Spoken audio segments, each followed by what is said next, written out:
बच्चों, welcome to Nitika की पाठशाला। मैं नितिका और आज मैं आपके साथ class 10 print culture and the modern world की नेक्स्ट वीडियो को बनाने जा रही हूँ। बेटा, अभी तक हमने इस चैप्टर में ये पढ़ लिया है कि कैसे प्रिंट चाइना से यूरोप तक एक्सपैंड हुआ, और लास्ट वीडियो में हमने पढ़ा कि कैसे प्रिंट इंडिया में आया।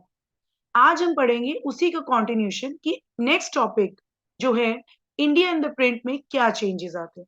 और जैसे मैं हमेशा बोलती हूँ कि आप जब भी मेरी वीडियोस देखें तो अपनी एनसीईआरटी बुक विद पेन या पेंसिल लेकर जरूर बैठें।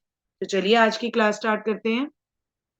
Religious reform and public debates. कहते हैं क्या क्या चेंजेस आए, क्योंकि आपको पता है इंडिया जो है वो फुल ऑफ रिलीजन्स है, तो क्या कुछ चेंजेस भी आए और लोगों की क्या डिबेट्स चली, लोगों की क्या डिस्कशंस चली इस प्रिंट के ऊपर। Different groups confronted the changes happening with colonial society in the different ways and offered a variety of new interpretation of the belief of different religions.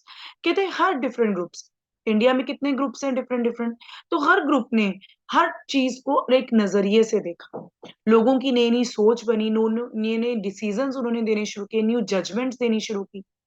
Some criticized existing practices and campaigned for reform, while others countered the arguments of reformers. कहते कुछ लोगों ने तो criticise किया कि नहीं, जो पुरानी धर्म चल रही है, वो धर्म की बातें चल रही हैं, प्रैक्टिसेस चल रही हैं, वो गलत है और हमें चेंजेस लाने चाहिए। तो कुछ लोगों ने तो जो चेंज ला रहे थे उन्हीं को गलत साबित कर दिया। So these debates were carried out in public and in print. अब ये जो भी बातें चल रही थी लोगों ने प्रिंट के द्वारा लोगों के सामने लाना शुरू किया और पब्लिकली लोगों को बताना शुरू किया। Printed tracts and newspaper not only spread the new ideas but they shaped the nature of the debate. कहते जो प्रिंट टेक्नोलॉजी थी, चाहे वो जर्नल्स हो, न्यूज़पेपर्स हो, सिर्फ उसने न्यू आइडियाज नहीं बताए, लोगों का बोलने का तरीका, डिबेट करने के तरीके की भी एक जगह ही बदल दी। कहते हैं ना, एक चेहरा ही बदल डाला उन्होंने। A wider public could now participate in these public discussions and express their views. A wider public कहते हैं बहुत से लोग आपस में जुट चुके थे इस डिस्कशन में और अपने अपने विचार लोगों को बताना चाहते थे। New ideas emerge through this clashes of opinions. अब आपस में अगर किसी के डिसीजंस या विचार नहीं मिलते थे तो आइडियाज जो होते थे वो क्लैश करते थे। This was a time of intense controversies between social and religious reformers or and the Hindu orthodoxy over matters like widow immolation, monotheism, ब्रह्मानिकल priesthood and idolatry। कहते ये एक ऐसा टाइम था जहाँ पे सोसाइटी के रिफॉर्मर्स और रिलीजियस रिफॉर्मर्स आपस में भिड़ रहे थे, क्योंकि बहुत से चेंजेस दिखने लग गए थे। जैसे कौन कौन से टॉपिक्स आ रहे थे, जैसे जो हिंदू रिलेटेड हो कि विडो की रीमैरिज नहीं होनी चाहिए, मोनोथीजियम, हमें एक ही भगवान पे विश्वास रखना चाहिए, एक फॉर्म ऑफ मैरिजेस होनी चाहिए, ब्राह्मिकल, हम सिर्फ ब्राह्मण्स को क्यों गुरु मान लेते हैं अपना, हमें ये मूर्ति पूजा क्यों करनी चाहिए। इनके ऊपर बहुत सी डिबेट्स एंड डिस्कशंस होनी शुरू हो चुकी थी। In Bengal as the debate develop, tracts and newspapers proliferated, circulating a variety of arguments। कहते हैं बंगाल में जैसे जैसे डेवलप डिबेट्स या डिस्कशंस बनती रही, न्यूज़पेपर्स में इन चीजों के आर्गुमेंट्स आते रहे, कोई फेवर में बोलते थे तो कोई अगेंस्ट में।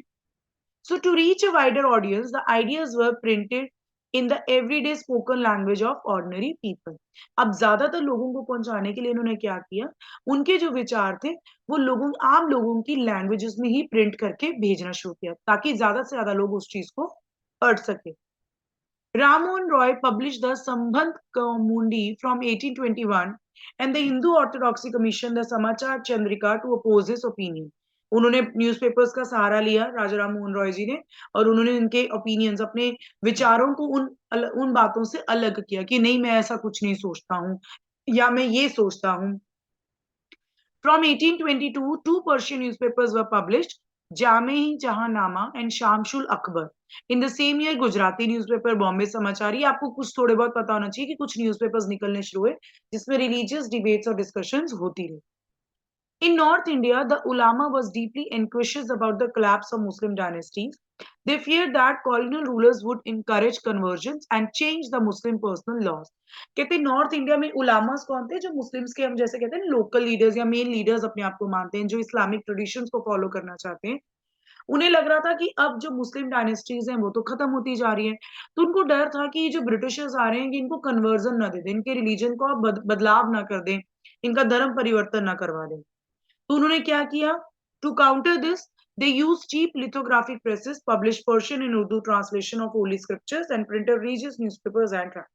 इस चीज को खत्म ना हो जाए इसलिए उन्होंने अपने न्यूज़पेपर्स या हम कह सकते हैं लिथोग्राफिक प्रेसेस में सस्ती प्रिंटिंग का काम लेकर उन्होंने उर्दू लैंग्वेज और पर्शियन लैंग्वेज को पब्लिश करना शुरू किया ताकि लोगों में अभी भी होली कल्चर को लेके फॉलो करते रहे, अपनी धार्मिक किताबों से जुड़े रहे, अपने रिलीजन से जुड़े रहे। ये चीज मुस्लिम्स जो डायनेस्टीज फॉल हो गई थी और जो लोग चाहते थे कि हम मुस्लिम कल्चर हमारे में बदलाव ना लाए, इसलिए लोगों के अंदर ये चीज को बना रहे, उन्होंने प्रिंट का सहारा लिया। The Deoband Seminary, founded in 1867, published thousands upon thousands of fatwas telling Muslim readers how to conduct themselves in their everyday lives and explaining the meanings of Islamic doctrines. अब क्या हो रहा था, दियोबंद सेमिनरी 1867 में found हो चुकी थी। इन्होंने बहुत सारी पब्लिकेशंस, बहुत सारी प्रिंटिंग बुक्स निकाली जिसमें लोगों को, मुस्लिम लोगों को ये बताया कि तुम सेमिनार्स कंडक्ट करो, रोज किसी से मिलो ताकि उनके अंदर इस्लामिक डॉक्ट्रिन्स, इस्लामिक कल्चर वो भूल ना जाए। लोगों के अंदर ये याद रखना है कि हमने मुस्लिम धर्म को अपनाकर ही रखना है, कोई इसमें बदलाव नहीं लाना। All through the 19th century, a number of Muslim sects and seminars appeared, each with a different interpretation of faith, each keen on enlarging its following, countering the influence of its opponents. Urdu print helped them conduct these battles in public. कहते 19th century में बहुत सारे मुस्लिम seminars appeared हुए जिसमें लोगों ने अलग अलग अपने विचार रखे। उन्होंने कहा अपने मुस्लिम धर्म पे विश्वास रखो, इस्लाम धर्म पे विश्वास रखो, अपने ओपोनेंट्स के खिलाफ बातें की कि हमने उनकी बातों में नहीं आना। और इस पूरी जंग में किसने उनका साथ दिया? Urdu print. Among Hindus too, print encouraged the reading of religious texts, especially in the vernacular language. Hindus में भी प्रिंट ने बहुत काम किया, लोकल लैंग्वेजेस में लिखा गया। The first printed edition of Ramcharitmanas of Tulsidas, a 16th century text, came out from Calcutta, से आया 1810 में, and the mid 19th century में cheap lithographic editions flooded North Indian markets. जैसे मुस्लिम्स ने presses use की थी, वैसे Hindus ने भी ऐसी प्रेसेस को यूज करके लोगों के घर दर तक अपने हिंदू मैथोलॉजी को, हिंदू कल्चर को फ्लरिश किया। From the 1880s, the Naval Kishore Press at Lucknow and Sri Venkateshwar Press in Bombay published numerous religious texts in vernaculars. ऐसे ही हर जगह आप देख रहे होंगे कि डिफरेंट डिफरेंट टेक्सेस खुलने शुरू हो गए, लोगों के अंदर ये बताना शुरू कर दिया कि हम लोगों को इन चीजों पर विश्वास रखना है, हमने धर्म पे कायम रहना है। और ये कैसे फैलेगा? जब उनकी लोकल लैंग्वेजेस में हम बात करेंगे। In their printed and portable form, this could be read easily by faithfully at any place and time. अब ऐसी चीजों में प्रिंट हुआ, पोर्टेबल मीन्स आप कहीं भी लेके जा सकते हैं, उनकी लैंग्वेज में प्रिंट हो रहा था ताकि लोग किसी भी टाइम, किसी भी समय उन चीजों को पढ़ सके। They could also be read out to a large group of illiterate men and women. और ये चीजें बहुत से जो लोग अनपढ़ लोग थे, जोर जोर से लोग अपनी डिबेट्स में, डिस्कशंस में, कॉफी हाउसेस में पढ़ा करते थे ताकि ज्यादा से ज्यादा लोगों में इस चीज की नॉलेज बैठे। Religious texts therefore reached a very wide circle of people. Religious जो बुक होती थी, जो रिलीजियस धार्मिक किताबें होती थी, वो ज्यादा से ज्यादा लोगों में पहुंचाई गई, उस डिस्कशंस की गई, डिबेट्स किए गए, कॉन्ट्रोवर्सीज की गई, जिसमें आपस में जो रिलीजियंस थे वो एक दूसरे को समझ भी पा रहे थे और एक दूसरे के खिलाफ भी जा रहे थे कि अच्छा इनके धर्म में ये लिखा गया, हमारे धर्म में ये लिखा गया, तो बहुत से मतभेद भी शुरू हो चुके थे। Print did not only stimulate the publication of conflicting opinions among communities, but it also connected communities and people in different parts of India. कहते प्रिंट ने सिर्फ ओपिनियंस को कॉन्फ्लिक्ट नहीं किया, मतभेद नहीं क्रिएट किया, कई लोगों को जोड़ा भी। हमें किसी के धर्म की कोई बात अच्छी लगी, उसको लोगों ने अपनाया, उनकी कोई कल्चर की बात अच्छी लगी, उसको अपनाना शुरू किया लोगों ने। So newspaper convey news from one place to another, creating pan-Indian identities. Newspapers की हेल्प से लोगों को एक दूसरे की न्यूज़ पता लगनी शुरू हुई, आइडेंटिटीज पता लगनी शुरू हुई कि हमारे यहाँ पे कितनी लोगों की इंडिविजुअल आइडेंटिटीज भी हैं। तो ये सब कुछ क्या हुआ कि कैसे रिलीजियस रिफॉर्म्स हुआ और कैसे लोगों की डिबेट्स होनी शुरू हुई इस टॉपिक। बेटा आज हम लोगों का ये टॉपिक कंप्लीट हो चुका है, होप आपको समझ आया होगा। इस चैप्टर में अगर मैं देखूं तो आपको सिर्फ इस चैप्टर का बेस समझने की जरूरत है। बहुत से बच्चे इसको बहुत इजीली अटेम्प्ट कर देते हैं, बट मिस्टेक्स हो जाती है क्योंकि बेटा इसमें 1 मार्कर क्वेश्चन बहुत ज्यादा आते हैं, तो आपको डिटेलिंग में ये करनी पड़ेंगी चीजें। मैं साथ साथ आपको जो जो मेन मेन है वो बताती रहूंगी, बट आपने ये ध्यान रखना है कि वीडियोस को कॉन्टिन्यूटी में देख। अगर आप पीछे से वीडियोस नहीं देखते आएंगे तो आपको यहाँ तक टॉपिक नहीं समझ आएगा। आई होप आपको ये यूनिट समझ आया होगा। फिर भी अगर आपको कोई प्रॉब्लम लगती है तो आप कमेंट सेक्शन में जरूर पूछिए।